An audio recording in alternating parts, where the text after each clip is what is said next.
خبر اليوم كيجمع بين الفن العالمي والسياسة والبعد الاجتماعي. كنهضروا على النجم المغربي الأصلي كريم خربوش المعروف فنيا باسم فريش مونطانا، وعلى الشيخة مغرى بنت محمد بنت راشد المكتوم اللي قرروا يقضوا عطلة صيفية استثنائية في مدينة بوزنيقة المغربية. في الفيديو غادي نجاوبوا على بزاف ديال الأسئلة: علاش اختاروا المغرب بالضبط وبالخصوص مدينة بوزنيقة؟ شكون هي الشيخة مغرى وشكون هو فريش مونطانا؟ واخيرا شنو الاطار اللي ممكن يخلي هذا الثنائي في صورة المغرب على المستوى الدولي؟ هذا واكثر بعد شعارات البداية.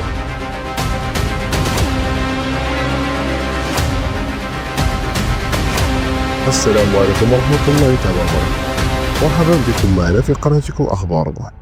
اولا غادي نعرفوا شكون هو فريش مونطانا. تزاد في مدينة الدار البيضاء سنة 1984 في حي شعبي، عاش طفولة مغربية قبل ما يهاجر رفق عائلته لأمريكا وهو باقي صغير. في الغربة واجه صعوبات كثيرة، لغة جديدة ومحيط جديد وحتى مشاكل اجتماعية واقتصادية، لكن الإصرار ديالو خلاه يدخل لعالم الراب وبدا كيتسلق السلم ديال الشهرة خطوة بخطوة حتى ولا من أبرز نجوم الراب العالمي.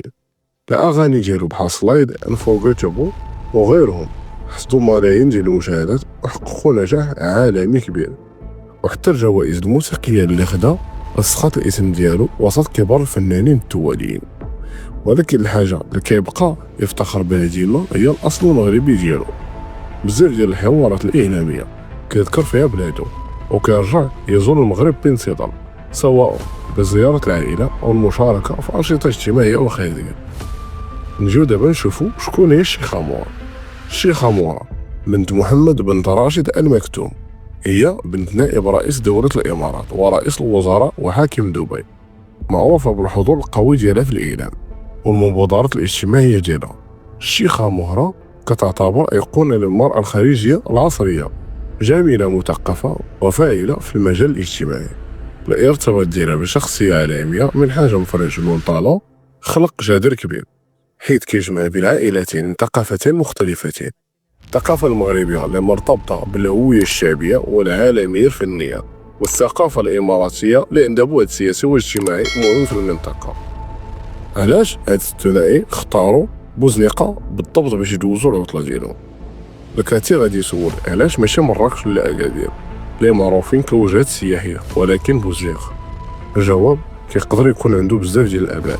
بوزنيقة مدينة ساحلية صغيرة كتوفر هدوء وخصوصية، قريبة من الرباط بالدار البيضاء، يعني عندها موقع استراتيجي.